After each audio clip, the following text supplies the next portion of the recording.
Hello everyone, in this video I wanted to give you a quick demonstration of the new MovNorm operating system that Portkeys have released for their range of monitors. I'm using the Portkeys LH5P2 and the LH7P, and here I've got the LH7P set up with my Sony FX3. So let's go in a little bit closer and I'll give you a walkthrough of what this new firmware gives you. To go into the menu system, it's the same as with the previous firmware, so you just tap on the screen and as you can see there's a big difference now in the way the menu is displayed. So starting on the main screen you can see straight away that you're presented with a control for the backlight. Now it's really easy to adjust the backlight to match the shooting conditions. For this I'm going to set mine back to 3. You can see beside that we've got 4 main feature or function buttons at the bottom. These relate to the 4 function buttons on top of the monitor. The nice thing about this is that it makes it much easier to turn those selected tools on and off without having to try and look for the buttons on the top. So you can easily turn peaking on and off with the button on the display, or false color on and off, and likewise if I wanted to do it with the buttons on top I can come up here and turn peaking on and off, and likewise false color on and off. So that's a nice little feature straight away, giving you quick access to your most used tools. Now you can change which functions are assigned here, and I'll show you how to do that in a moment. Above those function buttons are the main menu items. Let's have a look at those now. To begin with, over on the left you have 3D LUTs. Now if I switch the internal LUT off on the FX3, you can see that we just get the flat S-Log image displayed. Then I can turn on the LUT with the toggle switch here on the monitor, and the monitor will apply the currently selected LUT. You can import new LUTs from the USB, or you can select stored LUTs on the monitor. At the moment I've just got the one stored. If you want to remove LUTs from the monitor, you just swipe them up to delete them. I'll switch that off for now and I'll switch back on the LUT on the FX3. Next along we have the vertical extension tool, which is similar to the previous version. This isn't something I've personally used, but if you do find it useful then the feature's still here. Moving on from there we've got camera control. We'll come back to that one I think because there's quite a lot to go through in there, so we'll have a look at the rest of these first. Next along we've got the buttons menu. These top 4 relate to the 4 quick buttons on the main menu and the 4 buttons on top of the monitor. At the bottom we've got a list of options that can be applied to those 4 buttons. There's 3 pages of options here that you can scroll through. So for instance, if I wanted to change the last one from Luma waveform, all I've got to do is select it and then choose RGB waveform from the bottom. So now you can see we've got RGB waveform on button 4, so I could turn that feature on and off using that or by using the button on top. Okay, so next we're going to have a look at the monitor functions. Now this is where you'll find the monitoring tools available on the device. We'll have a quick look at each of them now. First up there's peaking, and you can turn that on and off with the toggle switch on the left. You can also toggle the functions on and off simply by pressing the button on the screen. You don't need to use the little toggle switch, you can just simply press the main button at the top and it'll come on, and press it again and then it'll go off. Notice how the peaking icon here is shown in orange when peaking is active. This applies to all of these buttons here, and that's an easy way for you to tell which ones are currently active. You just scroll along and see which ones are orange. You can adjust various options at the bottom, including the different types of peaking display, the sensitivity, the color, and you can add a mask which limits the effect to a specific area if you have a need to do that. Moving along, we've got zebras. The zebras in the Portkeys monitors are good because they provide 3 levels. We've got low, middle and high, and they can all be set and displayed individually or at the same time, which is great. Next we've got false color. Here you can choose between ARRI style, which is what I'm using, or you can change to user, where you can define the under warning and the over warning level. Personally I prefer the ARRI option, I just find it to be a little bit cleaner to work with. Next we've got the Luma waveform. One thing I like about the Portkeys monitors is that the waveforms can display warning colours. As you can see, you can now change both the low and high level warnings to allow you to work with a specific picture profile or something like S-Log. You can also change the opacity of these, and you can change the size and position as well. RGB waveform is very similar and you've got the same settings available here. Let's make this one a little bit bigger and let's turn the opacity off. Notice the warnings on the RGB waveform are white so that you can see them clearly against the three colours. Again, you've got low and high area warnings, which can be adjusted to suit your camera's settings. Next along, we've got audio meters. These are currently set to be translucent, but you can turn that off so that they're solid, and you can also swap the left and right order if you need to.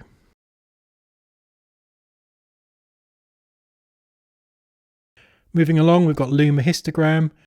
Here again, you can change the size, position, and make it transparent. Next, we've got rectangle crop. This allows you to quickly crop into an area for focusing. You can set the size and position of the crop and drag it around on the screen to set the position. Turning it on punches into the defined area.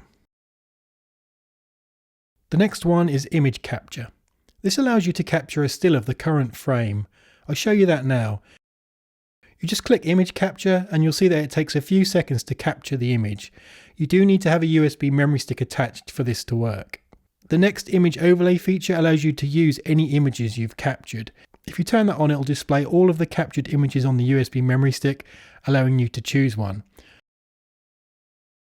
I'll just choose the one I just captured, and then you'll see if I move the camera slightly, it allows me to line up the shot so that it matches pretty much where we were. Next is an HDR option for shooting in HLG. We've also got a check field feature where you can view the separate red, green and blue channels of the image. And then moving on to the third page, we've got guides. I really like the way the guides work on the Portkeys system because it masks off the outside areas in black and then puts a white line on the edge of the frame. You can turn off the mask in the background if you prefer, and you can also change the colour of the line as well. Next we have crosshairs which can be moved around and you can change the colour. And finally there's grids. There's lots of options here going from one region all the way up to 9 regions. So that's all the functions covered. Next in the main menu we've got the settings. First we've got the main picture settings where you can dial in brightness, contrast, chroma, sharpness and tint. Notice the little lines underneath show there's 2 pages, so I can swipe to the next page to change the backlight and set an anamorphic desqueeze which brings up 2 pages of desqueeze options. You can also change colour temperature for the monitor. As well as the predefined settings, you can also go into manual and change the RGB settings. I'm just going to leave mine set to 6500 for now. Going back to the settings menu, next along we've got options to do a display flip. You can flip the display, or the menus, or both, with both horizontal and vertical options. Next we've got system settings. First up you can choose the OSD language, and then you've got OSD transparency. If you turn that on, the menu becomes transparent and there's 3 settings to choose from. Personally, I just prefer to have that switched off. Next there's a system reset, followed by the option to enable gesture zooming. If you turn that on, you've got the ability to zoom in to check focus on a specific area using your fingers on the screen. Tapping again brings the menu back. Also on this page is an option for live mode. Turning this on allows you to adjust additional display settings that will also affect the HDMI out port when using LUTs. Swiping through again on the next page, we've got OSD animation. What this does is makes the menus fade in rather than just appear immediately. If I bring down the camera settings, which are just currently empty bars, you'll see that happening. We'll talk more about these in a minute. This also applies to the main menu as well, as sometimes I've seen that fade in, although it doesn't seem consistent as you can see here. I'm going to leave that off for now because I prefer to have quick access to the information. Next you've got the ability to change the position of the record button, which we'll look at in a moment when we look at camera control. I'll leave that on the right for now, but you can also change it to be in the middle or on the left. Okay, that's the system settings covered. In sound config it's just the headphone volume. And finally you've got firmware where you can see the current firmware version, the total runtime of the monitor, and initiate a USB firmware update. Okay, so that's the settings covered. Let's go back to the main menu. You can close the menu by pressing the close button here, or just by tapping elsewhere on the screen. So that just leaves the camera control feature. Let's go ahead and have a look at that now. I'm going to press the My Device button because I've already set up my FX3 to work with this monitor, and then I'm going to press the button showing my FX3. Now the monitor's waiting for the camera because what it needs is the Wi-Fi to be running on the camera. Unfortunately, Sony have a habit of changing the way you connect via Wi-Fi every time they update the firmware, and at the time of making this video, I'm running firmware version 5 on my FX3. On this version, you can only connect using Wi-Fi using the PC remote feature. To do this, go into the menu, go down to Network, Connect/PC Remote, and then PC Remote Function. Next, go down and select Wi-Fi Direct Info, and then finally choose Exit and go to Next. From there, you just have to wait, and then the monitor should connect to the camera. The first thing to notice once the camera is connected is that we can now see the Wi-Fi signal on the top right of the monitor, along with battery status of both the camera and the monitor itself. So I'll back out of the menu, and then you can see the new way the camera information is displayed on the top and bottom of the monitor. This is so much better than the previous system where you couldn't see any of this information without opening the menu. I love the way the information is displayed top and bottom in these bars. It is worth noting that these bars do overlay the image, so you need to be aware of that and not leave them up all the time when filming, but they're very easy to open and close. You simply swipe up or down on the screen and they will appear and disappear. We can see starting top left the current white balance setting, the color temperature if using Kelvin, the exposure value, and the currently selected filming mode. Next to that, we've got the remaining record time on both of the cards in the camera. Then along the bottom, we've got an autofocus start button.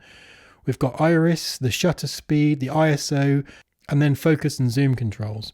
Finally, bottom right, there's the record button that we adjusted the position of earlier in the settings. Most of these items not only display camera settings, but they also allow you to adjust the setting. The options available vary from camera to camera, but I'll go through them now and show you what I can control on my FX3. So white balance allows you to go in and choose between any of the white balance modes on the camera. So for example, this is currently set to daylight. If I want to change that to cloudy, I just press that on the menu. I'll change it back to daylight and show you that if I go to the white balance settings on the camera and change that to cloudy, then you can see that's also reflected on the monitor, so the communication works both ways. Notice that the CT or color temperature isn't currently displaying anything. That's because we need to be in Kelvin mode for that to work. To get to the Kelvin settings, I need to swipe to the next page of options in order to select it. Now with that selected, you can see the color temperature is coming up, so we can now press that and dial in the required color temperature.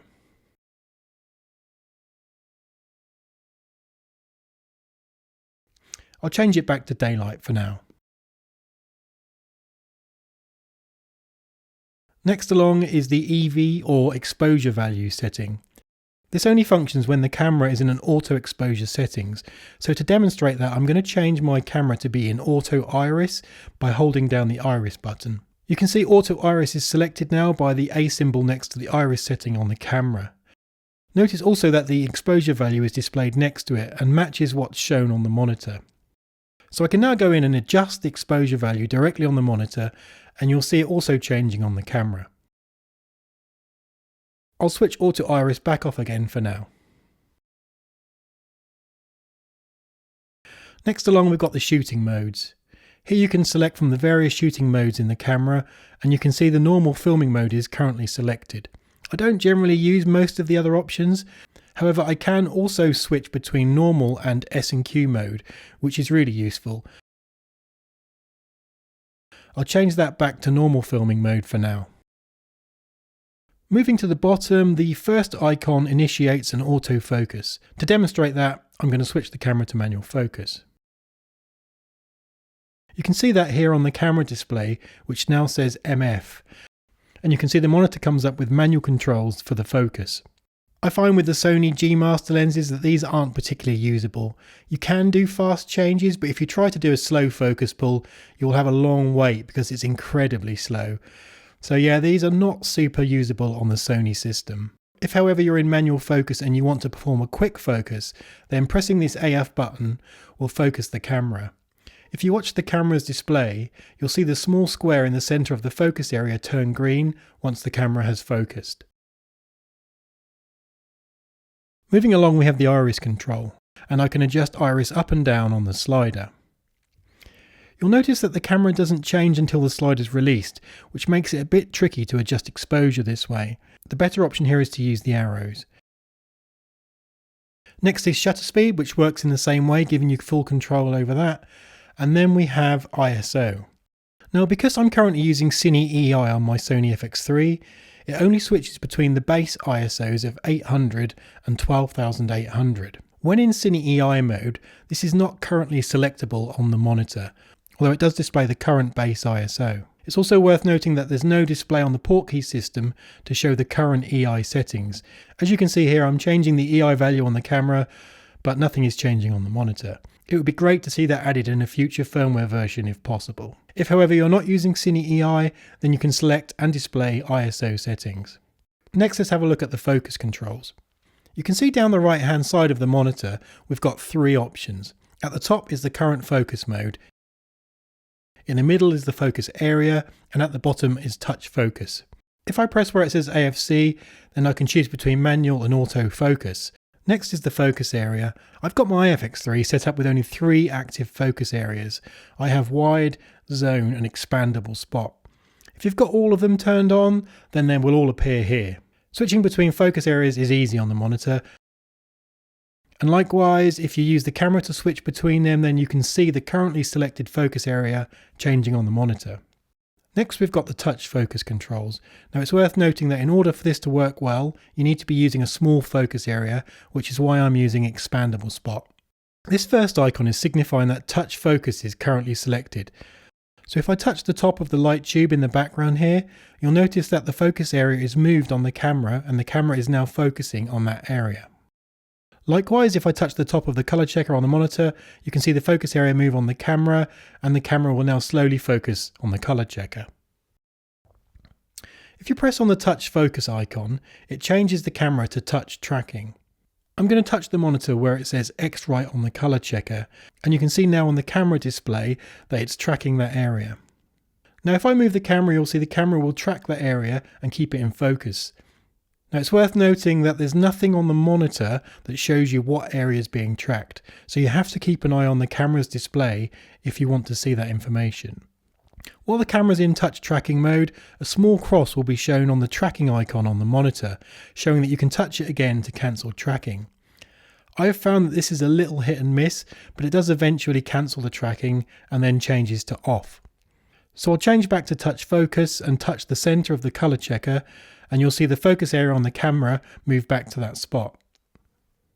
One important thing to note here is that if you're using touch focus or touch tracking, the monitor's using the touchscreen to focus, so will no longer allow access to menu controls. In order to call up the main menu or toggle the camera settings, you need to turn off the touch tracking feature. Once you've done that, you have the ability to swipe up or down to toggle the camera settings, or touch the screen to bring up the main menu. If you've got a lens that has a motor-driven zoom, then you can also control that using the monitor. I don't have a lens like that, so I can't test it. Finally, there's a record button which when pressed initiates recording on the camera and also puts red lines top and bottom on the monitor. Likewise, if you start or stop recording on the camera itself, the monitor reacts accordingly. Another nice feature is if you touch the battery icons at the top, it opens a small window giving you more detail about the camera that's connected, the status of the batteries in both the camera and the monitor, the current video signal being received by the monitor, and whether or not a LUT is active. In summary, I think the UI in MovNorm is a big improvement over the previous operating system. I find the new menu layout to be more intuitive, and I especially like the new camera control layout, which is a huge improvement over the previous version. There are, however, a couple of drawbacks that you need to be aware of before upgrading. Firstly, one of my favourite features with the Portkey's monitors does seem to have been removed. With the previous operating systems, there was an option to set the exposure tools to show levels either before or after any 3D LUT that's being applied. This feature was extremely useful as it allowed you to view the image with a LUT applied, but still monitor the actual IRE levels of the log data. I have reached out to Portkeys to ask about this, and if I hear anything back, I'll post an update down in the description. Also, with the older system, it was possible to customize the position of the main tools on the left and right edges of the screen. While the new system looks nicer and is certainly easier to navigate, I do think the loss in ability to customize the position and the order of the tools on the screen and quickly turn these on and off could be missed by some operators. In the new version, it does show your chosen 4 features on the main menu, but I do think it was easier to access more of the tools on the old system once you got used to it. I guess simplicity and ease of use does mean removing some customization. However, this might be something you want to consider before choosing to update. So let me know what you think about the MovNorm update in the comments. I hope this video is useful. If you have any questions, then please leave a comment. I always try to answer if I can. Thanks loads for watching, and I'll see you in the next one.